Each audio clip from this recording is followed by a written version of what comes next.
You're in the mix. SKM presents Strictly for the Music Podcast. You are now live with the #1 podcast for all upcoming artists worldwide. It's the real deal. Welcome back, ladies and gentlemen, to another episode. This is Strictly for the Music Podcast. I'm your host, SKN, and that's this I got live into Fred. She's an English singer, songwriter, born in Salford, United Kingdom. Musical inspiration from a broad range of artists, ranging from Joni Mitchell and Massive Attack. Debut EP 2019, Oh Love. Ladies and gentlemen, with no further ado, let's introduce our guest, Bianca Alana. Hello. Thank you so much. I appreciate you coming on this podcast. We got a lot of ground to cover, so let's get right into it. Describe your music from the beginning. Ooh, how I got into it. Exactly. Yeah. I don't even know. I think maybe when I was 16. Yeah, 16. I've probably started taking it serious. Trying to learn the guitar, writing songs and things like that. And then, I just started working with dance music producers, actually. And then I went to America when I was 20, so 2010. And just took it a bit more serious. I started working with some hip-hop artists and a few dance EDM producers, and I joined like a rock band. And that's it. That's really where it started off properly. Okay, all right. So, let me ask you this. Your first song, what was your first song that you put out for everyone to hear? It was on my EP called, I can't remember what it's called. Oh Love? Forever it was. No, it was Forever. Oh Love was the sort of big debut EP. But Forever, it was kind of a test, to be honest, because I've been doing it for years and I've wrote millions. Well, I don't know if I've wrote millions, but I wrote a lot of songs, and I've just been kind of like, I didn't want to put them out. I don't know why, but I just didn't. So I kind of did Forever as like a test, but I didn't really promote it. And it was more like a single, so it had Forever and another song called One on it. But yeah, I didn't really promote that. So Oh Love was the proper debut EP, I'd say. Yeah. Okay, so let me ask you this. Being able to release your music to all these platforms and everything, what was the response like? But it was really good, actually. Like I said, I didn't want to release it because it's got a massive problem with self-confidence, which I'm sure a lot of artists do. But yeah, it was really positive, and everyone loved it. And I ended up getting asked to go on Janice Long, BBC Radio Wales. I got asked to go on her show and do a live performance. So we did Oh Love, and then I've performed another few songs as well. And BBC Radio Manchester as well, they played it on International Women's Day. And yeah, I put on an event, actually. I put on like a EP launch, and it was sold out, and everyone loved it. I was really pleased and surprised at the reaction. All right. So that's wonderful. Let me ask you this. Flight to Miranda. Yeah. That's the band that I formed in America. But I joined them, actually. So it's two guitarists, Joey and oh my god, he's gonna kill me. Anyway, yeah. So joined this band with them anyway, and it's like a rock. They were into really heavy metal. So they always would try and get me to do a lot of like Evanescence and that style, that sort of stuff. but we wrote our original songs as well. And Jonathan, he wrote a lot of original songs. But we would play around sort of the southwest of America, Albuquerque and Arizona. Oh, okay. All right. So let me ask you this. How did you get involved with the band in America? What was it now? I think I saw an advert on Craigslist maybe, because we don't have Craigslist in England, but my friend over there told me to go on Craigslist and look for musicians. Because obviously I was trying to learn the guitar at the time, but I wasn't amazing at it. So obviously I thought, well, I need a band. So I've gone on there, and they were holding like auditions, and I auditioned for them, and they didn't let me know if I'd made the band or not until they came and watched me performing in a performance of Miss Saigon at the theatre, and they must have thought, oh, she's good or whatever. So yeah, then they asked me to be in the band, and that's it. Oh, okay. All right. So, can you elaborate on So Real? So Real? Yeah. My So Real. Okay.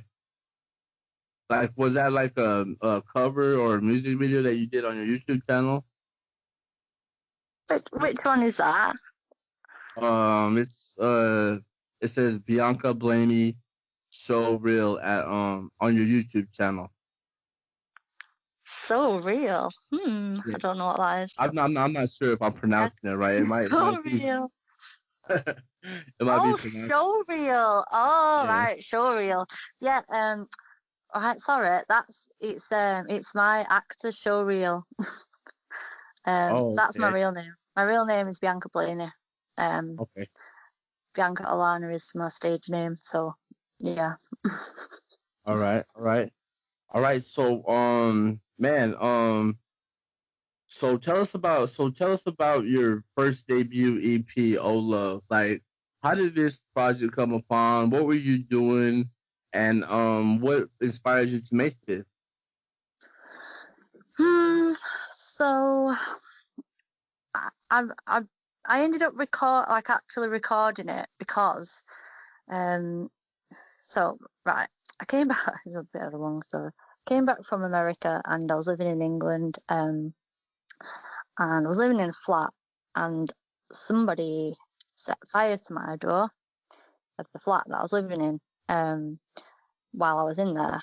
They tried to take the door handle off, and the fire brigade came round, and the CID came round, which was I don't know if it's the FBI in America, but the high up police anyway came round, and they told me that somebody had tried to take the handle off, and that it was an attempted arson attack and everything. So I was working as sort of an assistant at like a clothing designer's company at the time, doing a bit of website work and doing the website and doing design and things like that, and photography. And so I ended up with PTSD or whatever. I lost my job, and I just spent about 6 months in my flat because I couldn't go outside. I couldn't trust anyone. I couldn't. I just lost it. So I ended up writing loads of these songs, and decided I'm going to go and get a degree in music production. So I applied, and I got into the course the following September. And then one of the project modules was creating like a project to put out into the public. So I thought, you know what? I'm just going to do it because I've not done it ever, and I've always needed to kind of be a solo artist. I've always just been a feature artist or whatever. So I just did it. I worked with another lad who's on the course, who's now my partner actually, called Alex James Brierley. and he recorded it all for me, produced it, and yeah, and then he helped me with the video for Oh Love. We went to Spain and shot that, and yeah, that's it. That's how it happened. That's amazing. So wow. What was it like being able to develop this project and being able to finally put it out? It was such a relief, and it was. I don't know what I was dreading, but I thought people were gonna turn up at my door with pitchforks or something, or I don't know what I thought, just the worst. And it wasn't. It was nothing like that. It was obviously I didn't achieve like worldwide fame, but that wasn't really the goal. The goal was just literally to put it out there, and I did, and yeah, it just felt really good to do that. Yeah. So yeah, good feeling. Okay. All right. So man, your first music video, you said you shot it in Spain. What was that experience like? Well, it was funny because I was actually pregnant with my daughter. She's 18 months now. So I was pregnant, and we'd already booked this holiday. And then I did want to do like a big budget video for Oh Love. But when I found out I was pregnant, and I thought, you know what, I cannot spend thousands of pounds or whatever on a video. Obviously we'd already had this Airbnb booked in Spain, and it was cheap flights, and so we just took a family friend's camera. He had a 4K camera over there, and we just had a holiday basically, and I just filmed like as natural as I could. But then we spent one day on we had like a balcony on the, like a rooftop garden thing.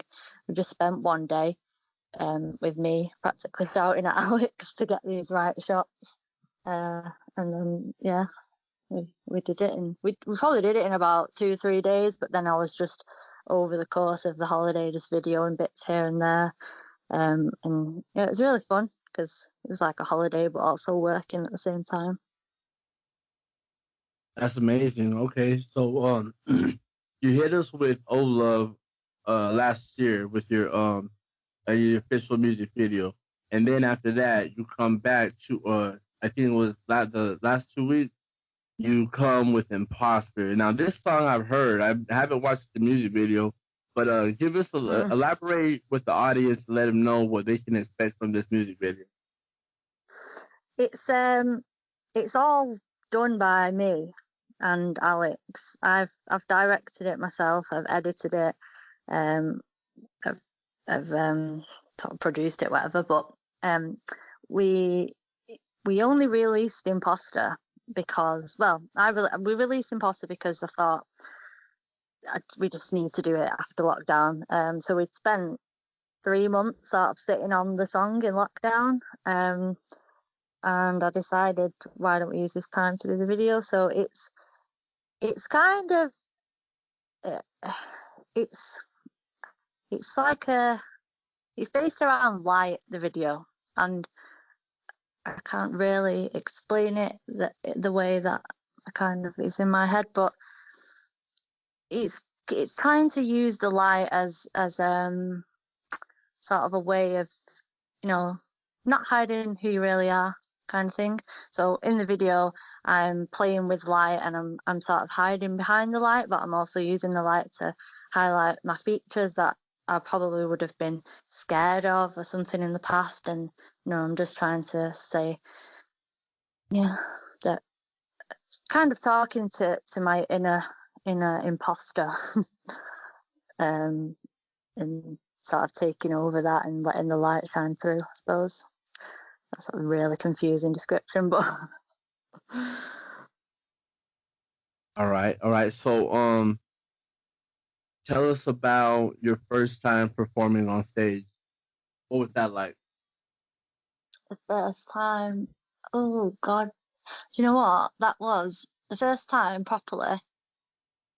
I was 16, and well, the first time I ever really performed on stage, I was 11 actually, and it was at like this caravan park thing, and it was a talent competition, and I sang Whole Again by this band from England called Atomic Kitten, and it was actually great. I thought it was amazing, but I won and everything. Yeah, that was great. But the first proper time when I was 16, I had 2 days notice, and it was filling in for this supporting band that was supporting this other band called the Underground Heroes. And my dad just kind of shouted me from downstairs and was like, don't SHIT yourself, but you're going to be doing a gig in 2 days, and your mate Lewis is rapping, and this person's on bass and this person's on drums, so we've got 2 days to practice, and that's it. And I was like, what? But yeah, it was great. I don't really remember it, so I was just shaking probably the whole way through, but from what I do remember, it was a exhilarating. That's amazing. Okay, so you have quite a few performances on your YouTube channel. Zombie Shack. Can you tell us about that performance and how it went? Yeah, that was for this thing called I Love Live. So I suppose it's like a platform for underground artists. And they do it all over England. So my friend was sort of getting acts together for it, and he asked me to sing. So yeah, I did. And at this time I was practicing a lot on the guitar, and I really wanted to do it live. So I did one song live on the guitar, which I've not put up anywhere because I'm too self-conscious just yet. But yeah, I think it went all right. But the other two, yeah, they were great. I only met the band that day, and we just kind of ran through it. We had like 20 minutes to run through my songs. But I think that was what the whole thing was about, was just kind of doing it live in the moment and sort of getting a vibe going with the audience. And it was packed out, and yeah, the audience was feeling it. So yeah, it was great. All right. So the next performance I see is that you did a live performance at the Pier Hat, Manchester. Mm. Can you give us the backstory on how you got involved in this, and what was it like performing at this venue? Yeah, that was the event that I put on myself for the All of EP launch. So again, because I've got a lot of self-doubt, I didn't want to choose a massive venue just in case nobody came when there was about 2 people watching. So but I've been in the Pay Hat before, and it's dead nice, and it's lovely atmosphere. So I contacted the owner there, and he let me put this event on. And yeah, it went great. The sound guy was dead helpful, and they'd put all these lights up, which was really pretty. And I got a few of my friends as well to perform. So there was like a variety of acts, and there was these two lads from Liverpool that I thought were really good as well. They performed, I've seen them perform live before. And yeah, it was sold out. It was packed, and I sold quite a lot of CDs, and Alex sold CDs as well. And yeah, it was a really good night. And I think I was about 7 months pregnant as well. So it was the first time I'd actually performed pregnant. And I was dead nervous about doing it, but it was amazing. Yeah, it's great. Everyone's so supportive. That's what's up. All right. So let me ask you this. Since you already have experience in performing at concerts and you already rehearsed your songs so many times, let me ask you this. If you had enough supporters to come watch you, is there a possibility of you performing a live performance on Instagram Live, YouTube Live, Facebook Live? Would that be something you'd be interested in? Yeah, I would, and especially now because obviously COVID has taken over. Then yeah, it kind of seems like that's something artists are more having to do. But like you said, it's just about making sure that people even want to watch me, because like that's why I wrote that song Imposter, is because I have major issues with imposter syndrome and just self-doubt and everything. So but yeah, definitely I would love to do that. All right. So do you have any future collabs on any upcoming projects you got coming out, maybe at the end of this year or in 2021? Yeah, we've been writing loads of stuff over lockdown, and these two songs on the Imposter single, I just wanted to get them out, obviously, because they were just there and I just needed to get them out. But yeah, we've wrote probably a couple of albums worth of stuff, so we'll definitely be putting an album out next year, and maybe like a single or two before it. So yeah, we've got a lot of stuff in the works, and I'm working on like a short film at the moment that I've written a poem, so I've kind of made it into a short film. It's just about sort of the experience of me and being a woman. So I want it to speak to the women of the world, and yeah, but that'll be out next year. All right. So what are your favorite collabs so far? I really loved. I sang on a song with Cash Lansky. He's a hip hop artist from Albuquerque, and we got to perform it at, oh my god, I can't remember the venue name, but it was a bar in Albuquerque anyway, and it was great because I met Mers from Mers 316.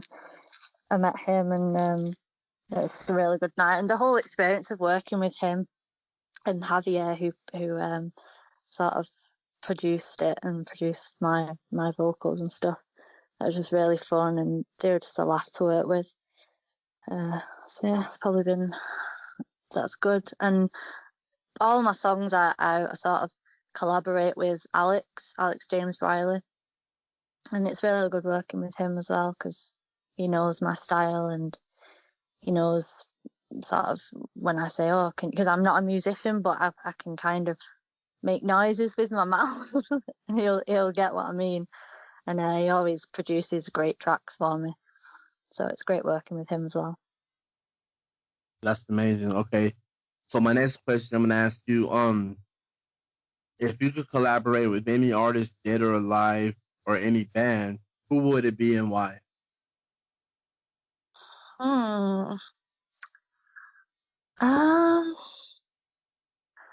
I would love to sing with Prince, obviously. And I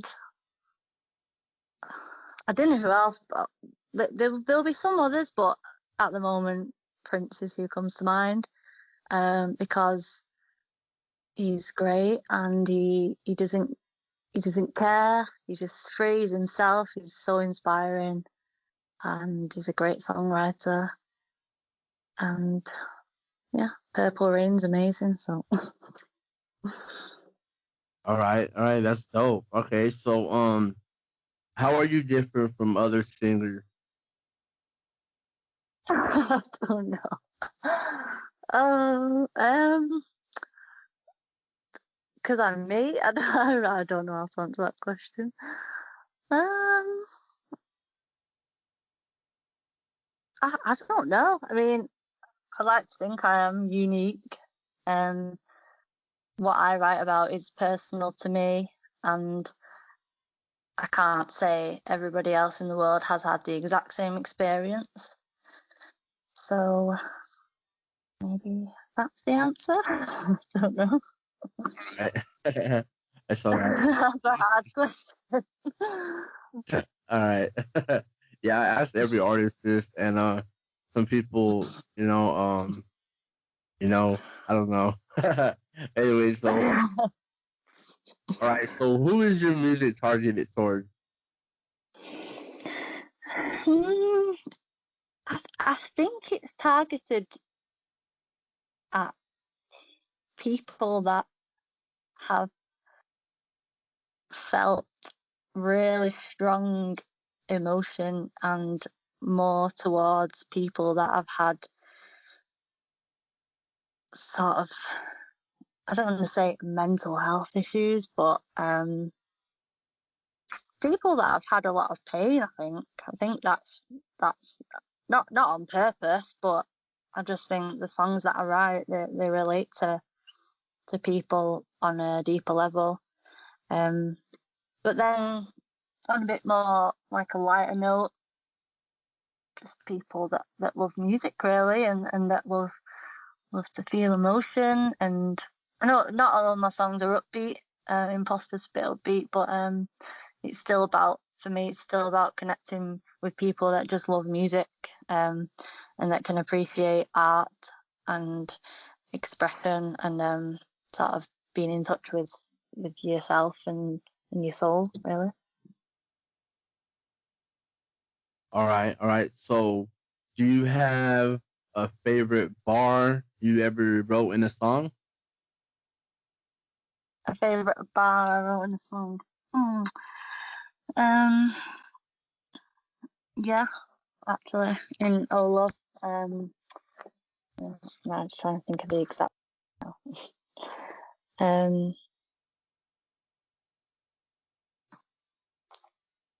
Although we're here alone, everything happens to us for the greater good.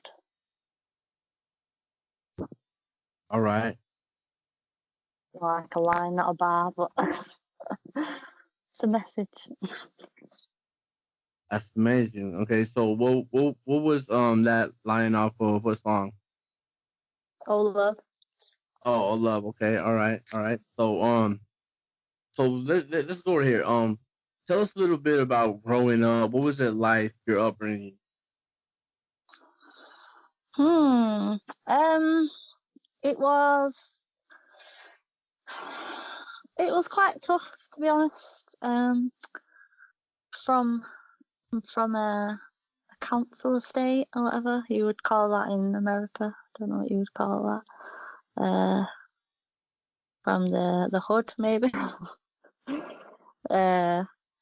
But I mean, we had fun times. It was sporadic, and it was different from day to day. But to be honest, it's made me strong, and it kind of made me grow up fast. It's opened my eyes to the real world as well. And it's given me a foundation for sort of motivation to have a certain type of life, and to surpass sort of the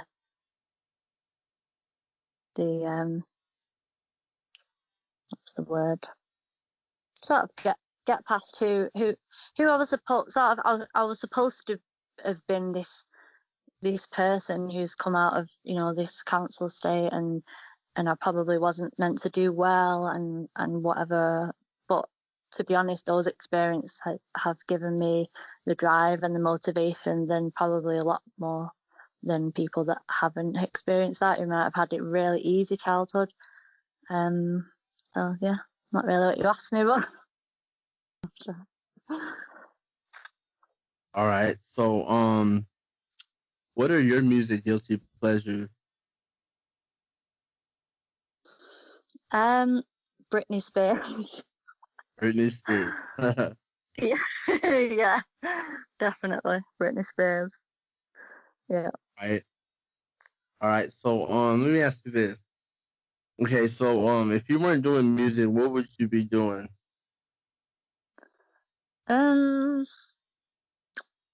Anything art, any kind of art, creating art, video, film, painting. Yeah. Anything else to keep my mind occupied, basically. That's dope. All right. Okay. So do you have any goals in 2021? Like, are you gonna be having any merchandise or autograph signings? Like, is that anything that you're interested in?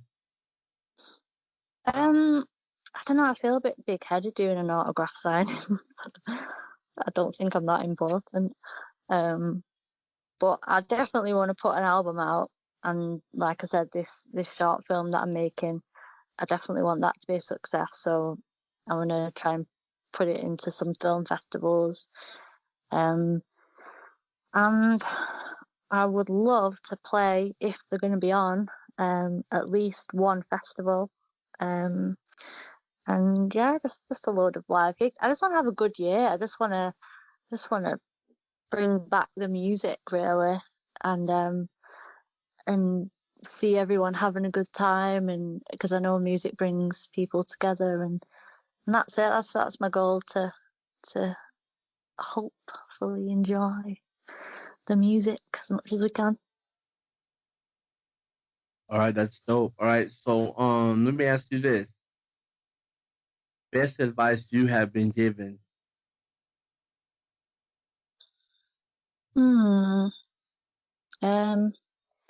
Feel the fear and do it anyway.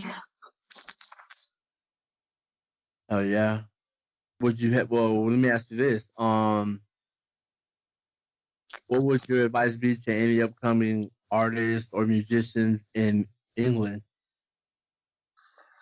I would say, just as much as it's hard, just try your best to be true to yourself. Don't get bogged down with other people's opinions and trying to be liked, and don't try and impress anybody. And it's your journey and it's your life, and you're the only you. So do whatever you want to do, what makes you happy. Dope. All right. So from here on out, how is Bianca Alana's music going to evolve? It's gonna get more true. That's it, really. I've kind of held back on my tracks in the past, and I'm starting to open up a bit more, and sort of ignore that little parrot, the poison parrot, saying this is rubbish or whatever it's telling me.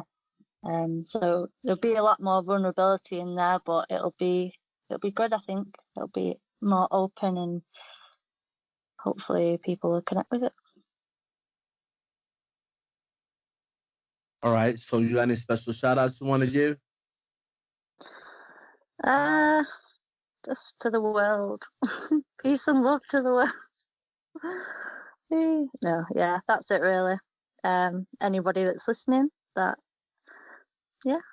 a good Christmas and New Year, and you as well. Thank you very much. Go ahead and plug in all your social media. Let everyone know how they can find your music, and if you got any websites, go ahead and plug that in too. Yeah, it's my website is just biancaalana.co.uk, and then all my social media things are on there, but my tag, whatever you call it, is just Bianca Alana UK, and you can Google Bianca Alana as well, and should all come up. All right, ladies and gentlemen, there you have it. Bianca Alana. This is Strictly for the Music podcast.